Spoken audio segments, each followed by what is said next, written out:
It's a warm one.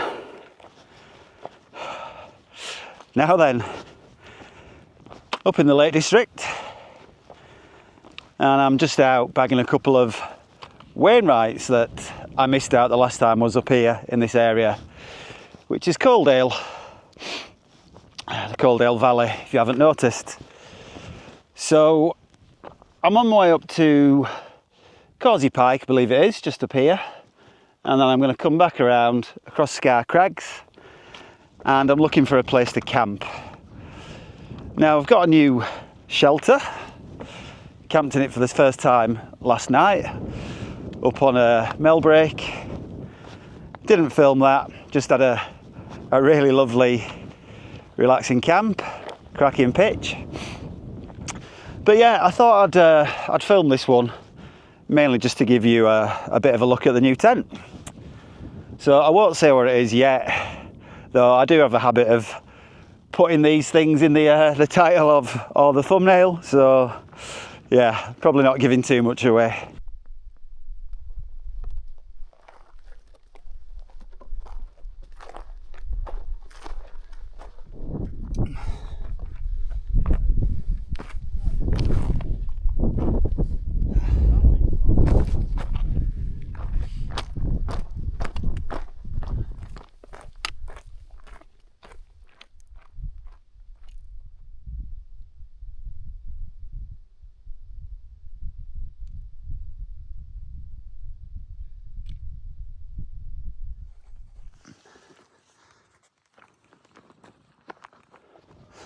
Okay, so Scar Crags, obviously.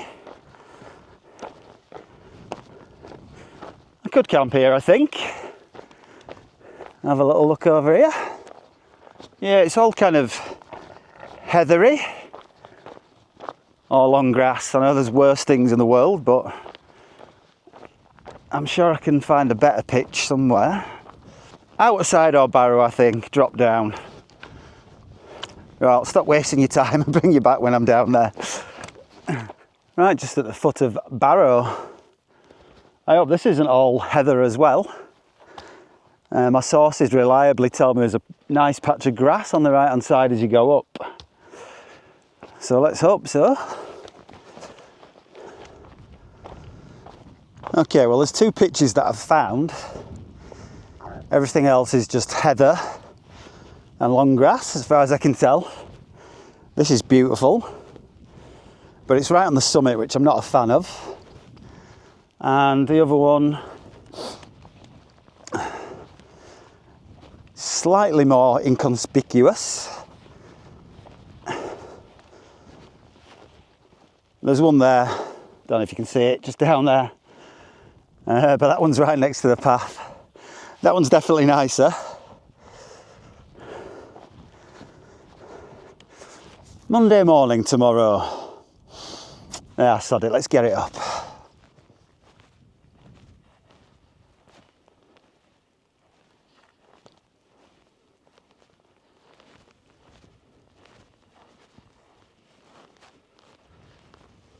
Only my second time pitching it, and it's not completely flat this, but I'm quite happy with it.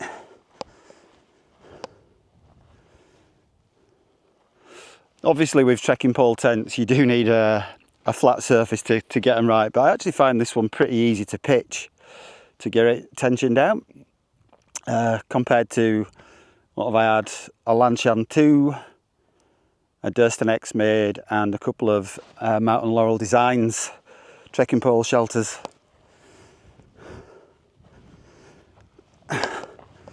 So yeah, if you're not aware, it's kind of an all-in-one shelter. So it's got a mesh inner that's integrated, that's stitched in, and that kind of goes all around the bottom as well. Two vents. What do you call that? Apex vents? Two vents on either side. Surprisingly spacious and a decent vestibule. I'll show you all that later. I would say it's quite similar in size to my, well, what I used to have, a Mountain Laurel's Design Solomid XL, but because the mesh is integrated, it just feels a lot roomier on the inside. When you're in the tent, I think it's 8 foot long, So I'm 5'11", so obviously I've got a foot either side of me. I think it's 81 centimetres wide on the inner and about 150 odd full width. I'll pull up some stats, bang them up here. So yeah, first impressions, happy with it. Like I said, I have camped in it once. The problem you're always going to have with shelters like this, being single wall, is condensation. But the ventilation is pretty good. I did have some this morning when I woke up, but nothing too drastic. And to be fair, it was quite a still night. It's been warm. I could have probably just gotten away last night with having, well, at least one door open, probably both, because there was no wind. So that would obviously help. Obviously, the way you pitch it, the height of the pole, I think 135 centimetres is standard, but you can raise it or lower it depending on what you want to do about ventilation or keeping the weather out. But yeah, still a learning curve for me, getting used to it. Main stat, cost me £670, I think, from Ultralight Outdoor Gear. I think that's with £30 off as well, so it's absolutely mad. You know, I know you can spend that on, well, a lot more than that on Hillebergs and what have you, but I mean, when you first see what you get, literally just, you know, a load of DCF with some guy out points, you know, a bathtub. There's only one pocket, yeah, that was it. Oh, it came with a pole jack, that was generous of them. No DCF patches. So yeah, this is probably the first time I've even seen a DCF tent in the flesh. I like it. This is the tent I should have bought and did want to buy when I got the X-Dome 1. But I decided to give the X-Dome 1 another whirl, which I do regret, to be honest. So yeah, first impressions. I'll have another night in it tonight and I'll let you know how I get on with it tomorrow. The other thing I've noticed when you sorry, the other thing I've noticed when this Apex guy here, when that's guyed out, this feels absolutely rock solid, so I think it'll handle some weather. Single trekking pole shelters tend to do better than double trekking pole shelters, and I would say easier to pitch. Give you a quick look inside before I start putting stuff in there, so might get a better idea of the space in it.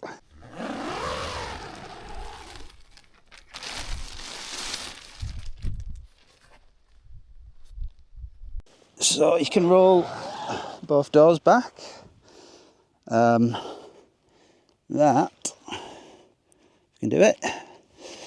Just unclip it, you can clip it to either side. Not too fussed about that. But you can roll both doors back.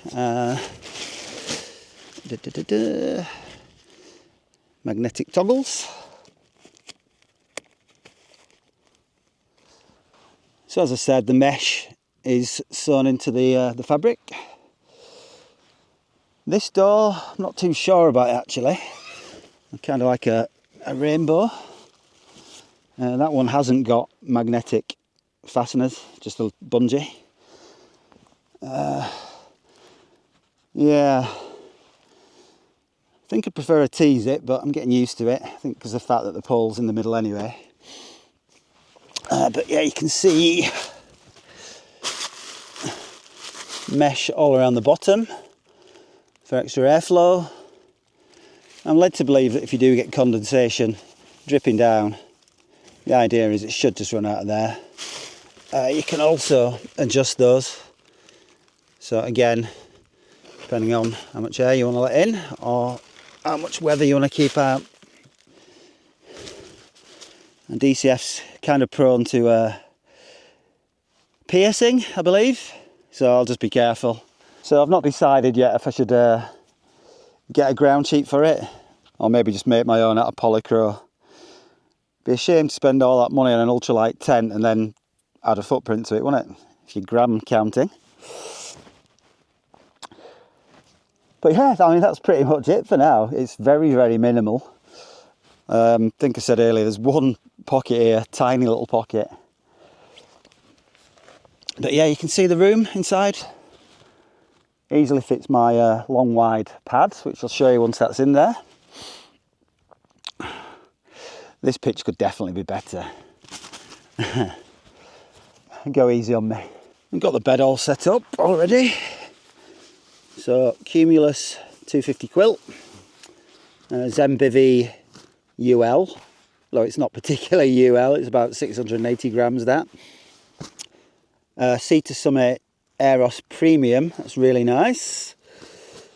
Again, not particularly light, 150 grams. That's my pump. So I've got my mat kind of up towards, well, far towards the end there. And as you can see, loads of room down there. So, you know, you could put your gear in there quite easily. It's not a bad idea to put the mat kind of in the middle, because then you've just got more room above your head. But yeah, your gear can come in, but there's loads of room in this vestibule as well. Easily get your pack in there and all your other stuff in there. Right, well, enough tent waffle for now anyway, because I'm hoping I get to enjoy a sunset. So I'm going to get all my nice food out here. Got a little bit of red wine. I might have a little bit of vodka. So yeah, I'm just going to chill out and enjoy this evening, because it's bloody magnificent, isn't it? And Coledale Pike over there. All the Skidder range over there. I never know if you can actually see stuff when I'm doing this.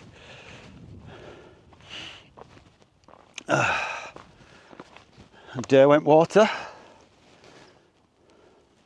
Keswick, obviously. Causey Pike, that was up earlier. All the Coledale Horseshoe, basically. Yeah, magnificent views.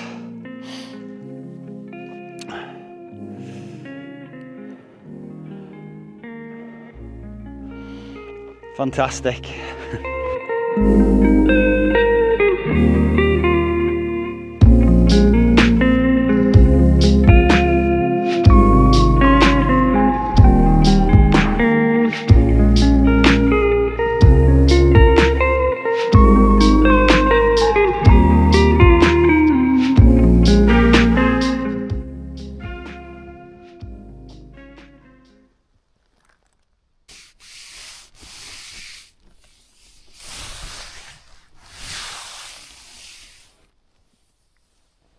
Zero condensation. And I mean zero, not a drop. Did sleep with the door open, which obviously helps. But completely still night, not a breeze at all, so pretty good. So pros and cons. Well, pros, obviously it's ultralight, it's very strong, it's very easy to pitch. I like the simplicity, I like that he hasn't got all the bells and whistles. Space is pretty good, I have to say. Yeah, plenty of room. As I said yesterday, very long. And the headroom in the middle is great. When you're laid down, I don't seem to have any of this material very close to my face at all, really. You can guy it out at both ends and at the back, which would bring it up a bit. It feels really, really solid. Fully guyed out with that apex guy and all the others. Cons. Oh, the price, that's not great. £670, I think I said. They're meant to be pretty noisy in the wind and the rain, but I've not experienced that yet. But yeah, not a great deal to dislike at the moment, but it's only my second night and first impressions. We'll see how we get on with it. I like the fact it's got a two-way zip. I mean, that shouldn't be such a big deal, but why some tents don't have a two-way zip is absolutely beyond me. Any decent tent should have, in my opinion. Oh, there's nowhere to hang a lantern. That might be a con for somebody, and there's nowhere to hang a line if you want to dry anything, but I never use one of them anyway. If you want to hang a lantern, well, what I would do is I'd just hang one off my trekking pole. But yeah, I like that. I like it hasn't got bells and whistles. Just keep it nice and simple. Right, coffee time, I think.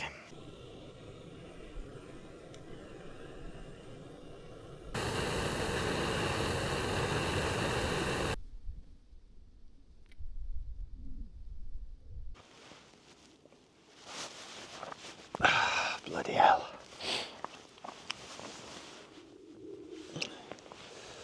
Coffee paste, no normal coffee. Recommend that if you've not tried it. Really good stuff.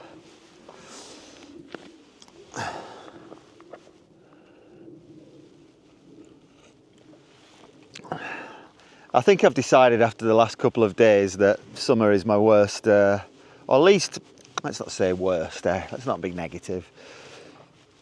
My least favourite season to hike and camp. Too many bloody bugs, too hot. And I'll be honest, a fair few idiots tend to come out as well. We won't go into that too much.